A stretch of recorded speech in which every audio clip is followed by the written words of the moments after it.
English Elite Podcast.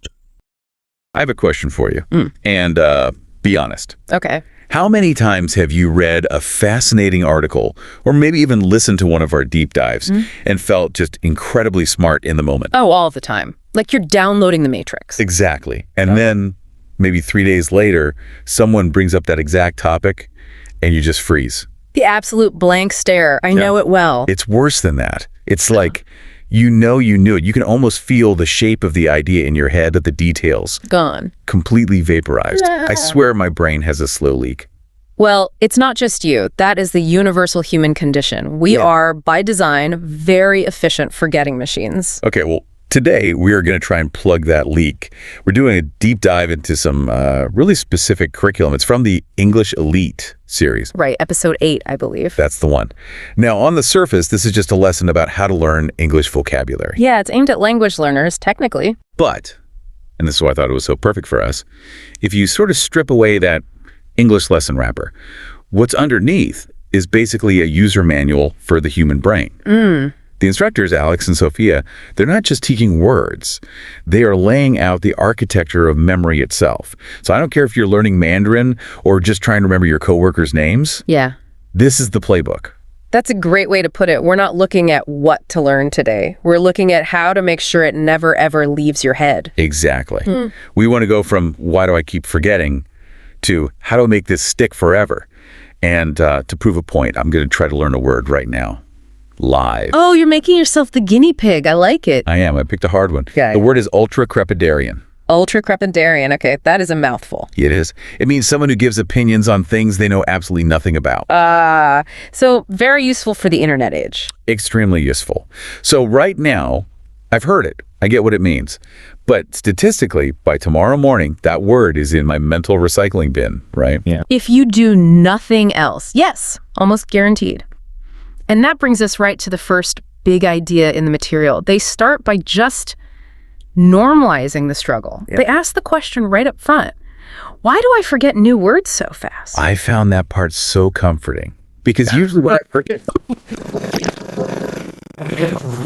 I'm just not sharp. That's the default reaction for everyone, but the curriculum just flips that script. They say forgetting isn't a failure of your intelligence, it's a feature of your biology. A feature? How is that a feature? Well, think about it. Your brain is getting hit with millions of data points every single day. The color of a car, a song in a store, the texture of your socks. If you remember everything, you'd go insane. Right. You couldn't function. So your brain is basically a bouncer at a very exclusive nightclub. Huh. Okay, I like that metaphor. And its default setting is reject. The material says flat out, seeing a word once is not enough. If you don't use it, the brain tags it as noise and deletes it.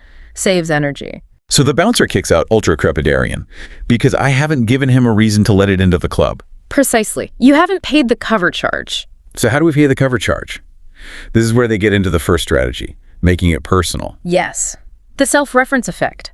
The text says, use the word in a sentence about your life. And this is where I think most of us get it wrong. A textbook gives you this really vanilla sentence, the man is tall. Right, and those are sterile. They have no emotional hooks. Your brain sees the apple is red and it just says, who cares? And throws it out. So for my word, a textbook sentence would be something like, the ultra-crepidarian spoke at the meeting. Boring. Gone in 60 seconds. Okay, so I need to make it about me. Or someone I actually have a feeling about. Exactly. You have to hook it onto an existing neural network. You already have this huge web of memories about your family, your job. Attach the new word to that web. Okay, how about this? My Uncle Jerry at Thanksgiving is a total ultra-crepidarian because he lectures me on crypto even though he still uses a flip phone. Perfect. See? You just smiled. You have a visual of Uncle Jerry. You have the emotion of annoyance. That word is now attached to him. It's sticky. I could literally see him holding the flip phone. That's the whole strategy. You're basically hacking your brain's own narcissism. We remember what's about us. Okay, I've got my sentence, but I could still forget about Uncle Jerry's bad crypto takes. This leads to the mechanics, right? The repetition. It does, but it's a very specific kind of repetition. They call it the trinity of input. The trinity of input. The 3 steps are say it out loud, write it down, hear it again. Okay, say it out loud. Let's say I'm listening to this on the subway. People are going to think I'm crazy if I start muttering ultra-crepidarian to myself. Let them think you're crazy. The science is called the production effect. When you just read a word, it's passive. When you speak it, you engage the motor cortex, your tongue, your lips. You are physically building the word. So it's like muscle memory for your mouth. In a way, yeah. You're creating a physical pathway for it. Then write it down. Does typing count? Because, I barely own a pen anymore. The curriculum does emphasize writing, and while they don't forbid typing, a lot of research suggests handwriting is just better for memory. Because it's slower. It's more complex. When you type, the letter A feels the same as B. But when you write ultracrepidarian by hand, every letter has its own unique set of micro-movements. You're forcing your brain to pay attention to the word's architecture. Exactly. And the third part, hear it again, that closes the loop. See it, say it, write it, hear it. You're attacking the memory from 3 different sensory angles. That makes the memory trace so much stronger than just looking at a flashcard. Okay, so I've said it out loud, I've written it on a napkin, I feel good. But now we get to the part that I think is the biggest game changer in this whole thing. The timing. The 1-3-7 rule. This blew my mind because my instinct is to cram, just hammer it into my skull for an hour and then I'm done. And that's exactly why you forget. Cramming works for, 24 hours? And then it falls off a cliff. So walk us through this 1-3-7 schedule. It's a very clear prescription. Review the new word after 1 day. Got it. Review it again after 3 days. Got it. And then one last time after 1 week. Why are those specific gaps? Why not just review it every single day? That gets into something called desirable difficulty. If I ask you about the word 5 seconds after you first heard it, it's too easy. Your brain doesn't have to work. It's still in the short-term memory, the RAM. Exactly. But if I wait 24 hours, it's starting to fade. Your brain has to struggle a little bit to find it. Wait, what was that word about the uncle? That little struggle, that effort to retrieve it, that's what signals to your brain, hey, this is important. Strengthen this connection. So the forgetting is actually part of the learning process. It's essential. You need to let the memory decay just a little bit before you boost it back up. The 1-3-7 schedule is designed to catch it right before it disappears for good. So if I miss that day 3 review, I'm kind of starting over from scratch. You're taking a huge risk. The bouncer at the nightclub has probably already thrown the word out onto the street by then. It's wild that there's a formula for this. It's not magic. It's just engineering. It's engineering your own memory. Okay, on to the next strategy. We have the schedule, we have the personal sentence. Now we need the mental image. The source says to connect the word to a picture, but it has to be funny or strong. Again, we're hacking the brain's filter. The brain loves novelty. It ignores the boring stuff. So for ultracrepidarian, I shouldn't just picture some guy talking. No, that's beige wallpaper to your brain. It'll ignore it. Okay, the word crepidarian comes from the Latin for shoemaker or sandal. Oh, that's a great hook. So maybe I picture a giant, angry sandal, wearing a suit, standing at a podium, lecturing a room full of scientists on quantum physics. That is fantastic. It's absurd. It's vivid. It's memorable. Your brain will hold on to giant talking sandal way longer than guy with opinions. It's funny, all the advice so far, personalization, weirdness, emotion, it all kind of feels like the advice is stop being so serious. In a way, yes. Dry facts just don't stick. Emotional, vivid, personal stories do. But then the material hits us with reality check. And this is the part that kind of hurts my ego. The volume problem. I want to learn 20 words a day. I want to be fluent in a month. But the curriculum says learn fewer words, but use them more. Quality over quantity. They give a specific ratio, actually. They say 5 words learned well is better than 20 words learned once. But why? Why can't I just power through 20? Because of that 1-3-7 rule we just talked about, managing the review schedule for 5 words is doable. Managing it for 20 new words every single day while you're adding more, you create a cognitive traffic jam. It just becomes a chore. It becomes impossible. And what happens is you end up learning 20 words poorly, which means in a week, you actually know 0 words. 0. Whereas if you stick to 5 and you actually do the 1-3-7 and the visualization, at the end of the week, you own those 5 words. They're yours forever. It's that whole slow is smooth, smooth is fast thing. Precisely. It's better to have a small arsenal of tools you know how to use in the dark than a giant warehouse of stuff you can't even find. Okay, so I've got my small list. I've got Uncle Jerry, the ultracrepidarian sandal. I'm reviewing it. But there's one last step.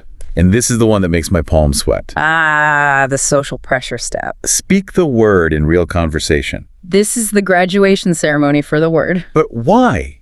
Why isn't it enough to say it to myself? Why do I have to inflict this on another person? Because the stakes are completely different. When you talk to yourself, there's no consequence for failure. If you stumble, who cares? But when you look another person in the eye and use a new word, your brain goes on high alert. It's the fear. It's survival. We're social creatures. We communicate to survive and belong. When you use a word in a real context, your brain tags that info as critical for social interaction. It cements the memory in a way a flashcard never can. It's terrifying, though. What if I use it wrong and I look like an ultra-crepidarian myself? That risk is part of what makes it stick. The adrenaline helps. But this actually leads into the final and maybe the most subtle point of the whole lesson, the emotional environment. Right. They keep saying to keep the learner calm, not stressed. Which sounds like a contradiction to what I just said about risk. But the nuance is you need the excitement of usage, but you have to avoid the stress of judgment. Effective filter. Exactly. The source material says to avoid scientific memory terms or complex explanations at the start. Why? Because if you feel overwhelmed, if you feel stupid, your cortisol levels spike. And cortisol is the enemy of memory formation. It literally inhibits the hippocampus. If you are stressed about your memory, you physically cannot form new memories. It's a vicious cycle. So when they say be patient with your brain, that's not just a nice little affirmation. That's biological advice. It's a prerequisite for learning. If you beat yourself up every time you forget, you are making it harder to learn the next thing. You have to coax your brain, not yell at it. So we have to chill out to smarten up. In a nutshell, yes. Okay, we have covered so much ground here, but I want to land this plane with the action plan. The lesson gives a very specific daily menu. It's deceptively simple. Okay, what's step 1? Choose 3 new words today. Not 10, not 20, just 3. Step 2. Make 1 personal sentence for each. Connect it to your actual life. Step 3. Repeat them tomorrow. That starts the 1-3-7 cycle. And the final step, the scary one. Use one of those words in real life this week. Just one. 3 words. That sounds, it sounds almost too slow. But will you actually know them? Think about the last year of your life. Did you learn 1,000 new concepts that you can recall instantly right now? No, I probably learned thousands and forgot 99% of them. Exactly. This is about the compound interest of learning. 3 words a day is over 1,000 words a year that you actually own. You're training your brain to stop leaking. So here is the challenge for everyone listening, and for me. Pick your 3 words for today. And they don't have to be English vocabulary. Right. That's the whole point. Maybe your 3 words are 3 key takeaways from a business meeting, or the names of 3 new features in some software you're trying to learn. Whatever they are, apply the protocol. Make a personal sentence. Draw a weird mental picture for it. And set an alarm on your phone for 3 days from now. Review them. Don't let the bouncer kick them out. And try to use one in a conversation. See what happens. I think I'm going to go call my Uncle Jerry. Let us know how that goes. It'll definitely be memorable, that's for sure. Thanks for diving in with us. Until next time.